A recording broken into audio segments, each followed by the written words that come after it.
Hello everyone! Ayan, tayo ay magluluto nitong ating kasaba cake. Ayan, so first time ko guys magluto and ayan.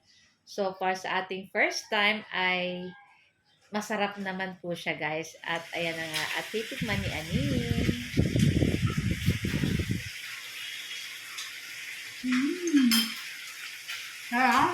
Okay. Okay. So yun na nga guys, so meron tayo dito nga almost 3/4 na kamoteng kahoy yung malalaki. So binalatan na natin at hinugasan at pagkatapos yayadya din po natin. Yan, pagkatapos nating mayadyad, so ayan na nga, dapat ay pipigaan po natin yung katas ng kamoteng kahoy. Ayan, so piglipat ko sa strainer at pipigaan ko, pero parang mas mahirap. So pigaan na lang natin para tayong nagpipiga ng niyog. Ayan, so mas mabuti po yun, parang matanggal lahat yung katas nung ating kamoteng kahoy na niyadyad. So, na nga, lahat po natin ay mapigaan. After natin mapiga lahat, nag-caramelize muna tayo nitong sugar.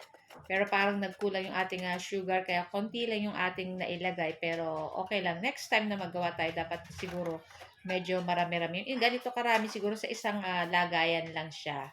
Pero, ayan. So, dalawa yung ating nagawa sa 3/4 na kamoteng kahoy. Ayan. Tapos, ilagay lang po natin. Nakita nyo guys, konti. Di ba dapat siguro yung isang kawali natin sa isa lang nating isang ang tawag niyan. Tab na aluminum. Ayan. So, tama lang po pala yung isang kawali dun. So, ayan na nga. At ilagay na po natin dyan sa ating bowl itong ating pinigaan na kamoteng kahoy. Ayan. So, try ko lang guys kung masarap. At pag na-perfect ko guys, pa-order tayo nito sa Pasko. Di may kita tayo. So, naglagay lang tayo dyan na tinunaw na butter, tapos 2 pirasong itlog.